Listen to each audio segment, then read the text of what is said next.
A special thank you to each of our subscribers who make this channel possible.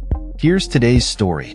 In a significant move that has stirred controversy across the nation, President Donald Trump has rescinded numerous executive orders that previously promoted diversity, equity, and inclusion (DI), as well as protections for LGBTQ+ individuals and racial minorities. This action fulfills Trump's campaign promises to dismantle what he describes as woke culture, marking a stark departure from the policies of his predecessor, President Joe Biden. The executive orders repealed include key measures aimed at advancing racial equity and combating discrimination based on gender identity and sexual orientation. The changes coincide with the observance of Martin Luther King Jr. Day, a time traditionally associated with the fight for civil rights and equality.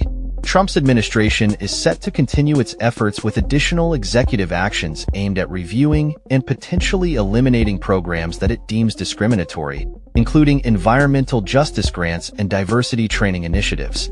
In his remarks, Trump emphasized a return to a colorblind and merit-based society, stating, "As of today, it will henceforth be the official policy of the United States government that there are only two genders, male and female."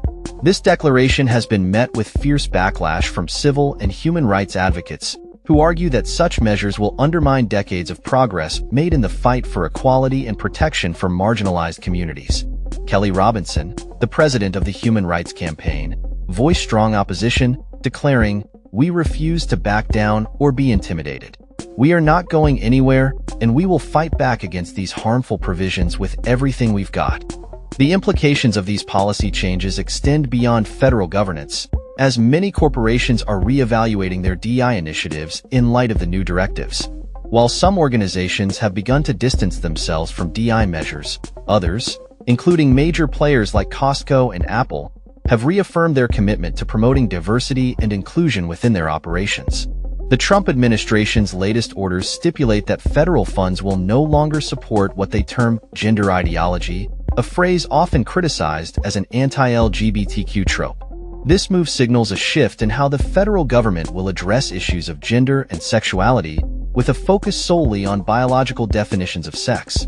The administration's stance has raised concerns regarding access to gender-affirming medical care, particularly for marginalized groups who rely on federal programs such as Medicare and Medicaid. The LGBTQ Victory Fund has emphasized the importance of electing pro-equality candidates as a countermeasure to the ongoing backlash against LGBTQ rights. The community has seen an uptick in calls for support, with organizations like the LGBT National Help Center reporting a surge in inquiries since the election. The political landscape surrounding transgender rights remains contentious, with Trump pledging to ban gender-affirming care for minors and to take legal action against healthcare providers who support such treatments. As the nation grapples with these changes, the fight for equality and the protection of marginalized groups continues to be a pressing issue. Advocates are gearing up to challenge the new directives through legal avenues, asserting that any rollback of rights will face staunch resistance.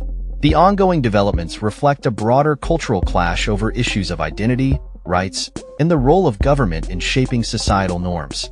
As the situation evolves, it remains to be seen how these policy changes will impact the lives of those most affected, and whether the opposition will succeed in reversing the course set by the Trump administration. That's all for this story.